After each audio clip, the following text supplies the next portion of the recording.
Hi guys, कैसे हैं आप सब लोग। एंड उम्मीद है आप सब खैरियत से होंगे। Welcome back.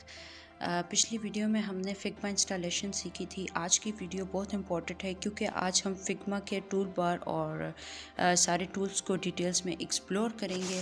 सो वीडियो को स्किप मत कीजिएगा और एंड तक देखिएगा। तो चलें वीडियो को स्टार्ट करते हैं। तो हम आ चुके हैं अब एक कैनवस पे आ चुके हैं। जिस तरह के पिछली वीडियो में मैंने आप लोग को बताया था कि एक फ़ाइल को कैसे क्रिएट किया जाता है एंड उस फाइल के अंदर हम किस तरह काम करते हैं, तो वो मैं अभी आपको बताती हूँ। सबसे पहले जब हम आ गए हैं यूट्यूब ट्यूटोरियल वाली एक कैनवस पर, यहाँ पे आता है सबसे पहले हमारे पास कर्सर है। इसके बाद फिर हमारे पास आ जाते हैं फ्रेम्स। फ्रेम्स किस तरीके से हम यूज़ करते हैं, फ्रेम का किस तरह यूज़ होता है। सबसे पहले हम अगर इस फ्रेम के ऊपर क्लिक करते हैं, सिंपली आप इसके ऊपर क्लिक करें तो यहाँ पे आपके पास आ जाते हैं कि आपने कौन सा फ्रेम यूज़ करना है जिसके ऊपर आपने डिज़ाइनिंग करनी है। फ़ोन के हमारे पास डिफरेंट फ्रेम्स आ जाते हैं। आईफोन 17 आ जाता है, 16 प्रो मैक्स है, 16 है, 17 प्रो मैक्स है। लाइक जो भी है, अगर आपने ऐप डिज़ाइनिंग करनी है सो आप यहाँ से कोई भी फ़ोन उठा के एंड उस पर डिज़ाइनिंग स्टार्ट कर सकते हैं। ठीक है, फिर उसके बाद हमारे पास टैबलेट के कुछ फ्रेम्स आ जाते हैं।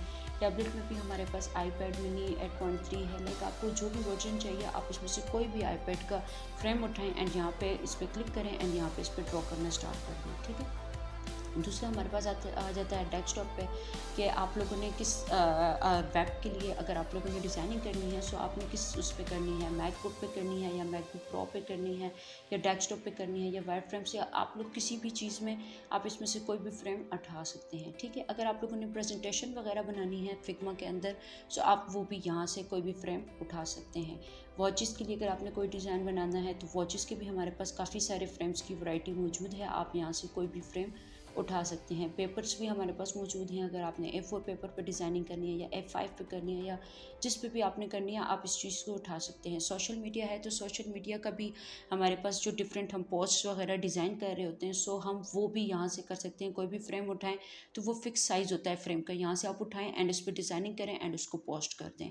सिंपली फेसबुक पोस्ट का भी है, ट्विटर का भी है, इंस्टाग्राम का भी है, ट्रिबल शूट्स वगैरह का भी है। हर एक चीज़ की हमारे पास यहाँ पे फ्रेम मिल जाता है। अभी के लिए जो मैं आप लोग को समझाने के लिए कर रही हूँ तो वो मैं ले रही हूँ अभी फ़िलहाल के लिए एक आईफोन का ले लेती हूँ एंड जो सेकंड फ्रेम मैं लूँगी उसमें मैं कर लेती हूँ उसके लिए वेब डिज़ाइनिंग के लिए। तो मैं यहाँ से ले लेती हूँ 16 का ले लेती हूँ, नहीं 14 का ले लेती हूँ। ठीक है, तो ये मेरे पास दो फ्रेम्स आ गए। एक के ऊपर मैं डेस्कटॉप की डिज़ाइनिंग करूँगी, एक के ऊपर मैं फ़ोन की डिज़ाइनिंग करूँगी।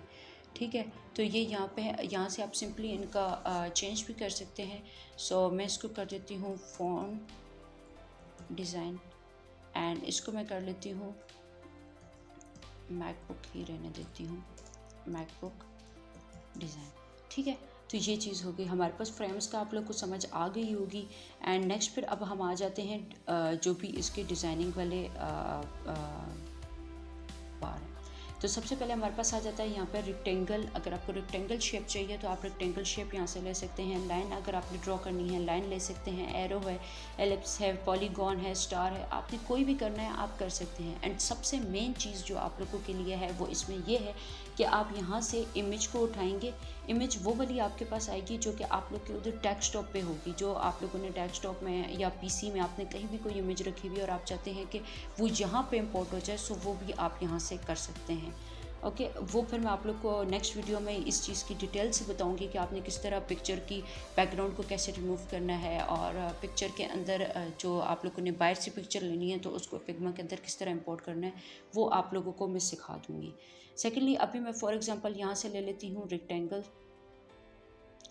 ये हमारे पास आ गया रेक्टेंगल। रेक्टेंगल की शेप को आप किसी भी तरीके से इसको छोटा बड़ा कुछ भी कर सकते हैं। डिज़ाइनिंग या नेव बार अक्सर जो होते हैं डिज़ाइनर वो ये करते हैं कि इसको नेव बार के लिए भी यूज़ करते हैं। सो आप इसको नेव बार के लिए भी कर सकते हैं, इसके अंदर टाइपिंग वगैरह करके एंड इसको नेव बार बना दें, वो इशू नहीं है। ठीक है, साथ साथ हम इसको प्रिव्यू करते हैं कि हमारी जो डिज़ाइनिंग है वो दिख कैसी रही है। यहाँ से आप फ़ोन को उठाएंगे। चूँकि मैंने यहाँ फ़ोन के ऊपर क्लिक किया सो मेरे पास यहाँ पे प्रीव्यू में फ़ोन ही आएगा। सो अभी ये हो जाए, मैं इसको कर देती हूँ थोड़ा सा छोटा सा कर देती हूँ ताकि ये स्क्रीन के ऊपर फिक्स आ जाए और यहाँ से मैं इसको पकड़ के कहीं भी मैं इसको लेके जा सकती हूँ। ठीक है, इसको मैं मज़ीद थोड़ा छोटा कर लेती हूँ ताकि ये फ्रेम पे एकदम क्लियर है। अच्छा, यहाँ पे आप लोग डिज़ाइनिंग करें, यहाँ पे आप लोगों को फ़ोन का जो भी प्रीव्यू होगा वो यहाँ पे आप लोग को शो होगा कि डिज़ाइनिंग हो कैसे रही है, ठीक है। उसके बाद आ जाता है हमारे पास लाइन है। सो आप लाइन भी ड्रॉ कर सकते हैं। लाइन अक्सर हम लोग के पास आती है कि डिफरेंट, जब हम डिज़ाइनिंग कर रहे होते हैं सो लाइन की हमारे पास ज़रूरत पड़ जाती है कहीं ना कहीं जगह पे। जब हम लोग सेक्शंस को अलग कर रहे होते हैं तो उसके लिए हमें लाइन की ज़रूरत होती है। अब ये यहाँ पे फ़ोन पे शो नहीं हो रहा क्योंकि ये लेयर्स के ऊपर चला गया है, तो मैं इसको फ़ॉन्ट डिज़ाइन के अंदर ले आती हूँ। सो ये देखें यहाँ पे आ गया। आप यहाँ से सिंपली उठा के एंड इसको उस फ्रेम के अंदर फिट भी कर सकते हैं। अक्सर ऐसा होता है कि हम डिज़ाइन कर रहे होते हैं तो ये हमारे पास जो frame out of the frame सारी चीज़ें आ जाती हैं, तो उन फ्रेम को लाने के लिए आप इसको उठाएं एंड फ्रेम के अंदर इसको पुट कर दें। ये एक सिंपल सा हैक है जो कि आप लोग को पता होना चाहिए। अब ये चीज़ हो गई। इसके बाद फिर अब हम आ जाते हैं कि मुझे एलिप्स का चाहिए। सो मैं यहाँ पे कर लेती हूँ एलिप्स का, ठीक है। कोई भी शेप है उसको मैं यहाँ पे कर लेती हूँ एंड इसको अब मैं कलर, यहाँ से हम सिंपली इसको कलर भी कर सकते हैं, कोई भी आप कलर दे सकते हैं। इस वक्त मैं इसको दे रही हूँ ब्लैक एंड ब्लैक में मैं इसको दे रही हूँ लाइट कलर, ठीक है। और सेकेंडली एक और चीज़ जो कि बहुत ज़रूरी है आप लोगों के लिए वो ये है कि आप लोग जब भी कोई डिज़ाइनिंग करें ना उससे पहले लेआउट की जो ये ग्रिड होती है इसको लाजमी करें, क्योंकि इससे आपको पता चल जाता है जो अलाइनमेंट्स होती हैं वो भी इजीली इसमें हो जाती हैं, ठीक है। अलाइनमेंट की वजह से ये देखें अब यहाँ पे है तो मुझे इजीली पता चल रहा है कि मेरी जो ये अलाइनमेंट है वो ठीक आई है या नहीं। आप वैसे तो अलाइनमेंट यहाँ से भी इसको फिक्स कर सकते हैं, बट यहाँ से जो है ना आपको थोड़ा सा होगा कि हाँ ठीक जा रहे हैं हम या नहीं। अब यहाँ पे है ये देखें, अब ये देखें बिल्कुल इसके बिल्कुल लाइन के बराबर हो गया। और अब मैं नीचे कोई भी डिज़ाइनिंग करूँगी सो लेआउट की वजह से जो है ना मुझे पता होगा कि हाँ मैं लाइन में जा रही हूँ या नहीं जा रही हूँ। सो डिज़ाइनिंग करने में वो मुझे चीज़ आसानी हो जाएगी, ठीक है। इसके अलावा फिर हमारे पास आ जाते हैं पिन टूल है, पिन है और पेंसिल है। पिन टूल का बेसिकली एक बहुत बड़ा प्रोसेस है। ये मैं जब साथ साथ डिज़ाइनिंग करूँगी सो मैं इसकी आप लोगों की फुल डिटेल दूंगी कि इस पिन टूल को हम यूज़ कैसे करते हैं, ठीक है। सेकेंडली मैं अब यहाँ पे एक आप लोगों के लिए सिखाने के लिए कर देती हूँ। मैं यहाँ पर ले लेती हूँ एक रेक्टेंगल, ठीक है। इसकी मैं शेप इस तरह कर देती हूँ, ये हो गया, ठीक है। अब मैं इसको कॉपी पेस्ट करके नीचे ले आती हूँ। ऐसे करते जाएंगे ना आप लोग तो इसको आराम आराम से नीचे लाते रहें। अच्छा, बेसिकली मेरा ये करने का क्या मकसद है कि मैं आप लोग को दिखा सकूं कि आप लोगों ने, अगर आप लोग के पास ग्रिड नहीं है, आप लेआउट ग्रिड नहीं लगाना चाह रहे, सो आप इस तरह भी कर सकते हैं। अब मैं फॉर एग्ज़ाम्पल ये जितने भी रेक्टेंगल्स थे, मैं अब ये जो रेक्टेंगल्स हैं इन सब रेक्टेंगल्स को मैंने पिक कर लिया। अब इसके बाद मैं इनको कर देती हूँ फ्रेम सेक्शन के अंदर। देखें फ्रेम सेक्शन के अंदर हो गया। अब सिंपली एक एक रेक्टेंगल मुझे नहीं देखना पड़ेगा कि कौन सा रेक्टेंगल कहाँ पड़ा हुआ है, क्योंकि वो फिर एक बहुत ज़्यादा मेसी सा क्रिएट कर देता है डिज़ाइनिंग के अंदर। सो अभी मैं इस फ्रेम का नाम दे देती हूँ, चलो फ्रेम ही रहने देती हूँ। ये मेरे पास फ्रेम है, तो इस फ्रेम को मैंने करना है लेआउट में, ऑटो लेआउट में करना है इसको। मैंने ऑटो लेआउट करते हैं इसको, ये देखें ऑटो लेआउट यहाँ पे इसके ऊपर लग चुकी है। एंड ऑटो लेआउट करने का मेन मकसद ये है कि आपके पास जो आप लोगों ने डिज़ाइनिंग की होगी, या फॉर एग्जांपल आपके पास कोई और बॉक्सेस हैं डिज़ाइनिंग के दौरान में, तो आप लोग उस ऑटो लेआउट के अंदर आपकी जो ये, अगर आप इस टाइप का कोई डिज़ाइन कर रहे हैं ना, तो आप लोग के पास जो ये बीच की गैप है ना ये इक्वल आ जाएगी। ऐसा नहीं होगा कि क्लाइंट बोलेगा कि यहाँ की गेप आपकी अलग है, यहाँ की अलग है, यहाँ की अलग है। क्योंकि इससे पहले जब मैंने ये वाली चीज़ की है सो आप लोगों ने देखा होगा कि मैंने रैंडमली इसको उठा के कहीं भी पेस्ट कर दिया था। सो अब इसके अंदर ये देखें एक प्रॉपर गेप आ चुकी है। इस गेप को मैं फॉर एग्जांपल 40 कर देती हूँ। सो ये देखें ये उसी तरह ही आ चुका है, ठीक है। तो ऑटो लेआउट का एक ये मेन मकसद है। और हाँ, ऑटो लेआउट से एक और चीज़ ये हो सकती है कि फॉर एग्जांपल मैं अब इसको मैं कलर दे रही हूँ रेड, ठीक है। तो ऑटो लेआउट की मदद से मैं इसको, ये देखें कहीं भी इसको मैं ऊपर नीचे ले जा सकती हूँ। अगर ये ऑटो लेआउट में ना लगाती इसके ऊपर सो मैं इसको इस तरह जो है ना मूव कहीं भी नहीं कर सकती थी इस फ्रेम के अंदर। सो ये ऑटो लेआउट इस फ्रेम के अंदर लगी हुई है, तो मैं ये कहीं से इसमें से पड़े कोई भी रेक्टेंगल को मैं ऊपर नीचे आराम से लेके जा सकती हूँ, ठीक है। एक तो ये चीज़ हो गई।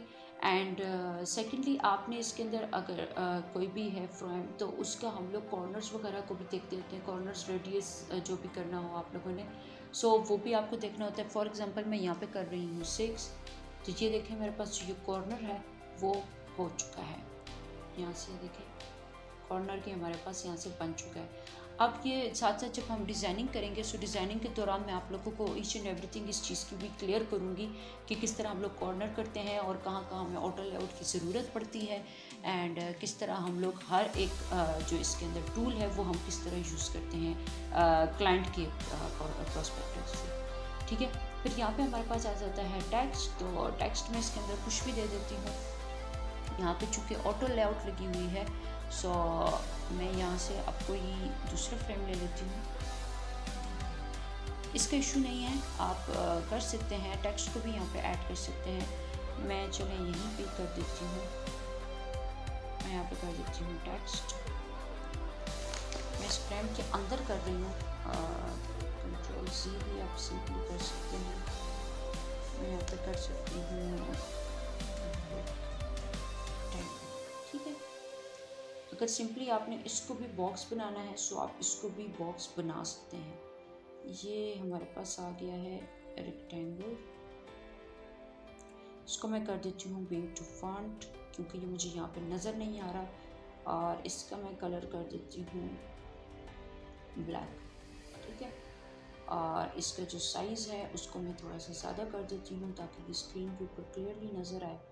एंड रेगुलर है तो मैं बोल्ड कर देती हूँ, एंटर है सो मैं इसको कर देती हूँ रोबोटो।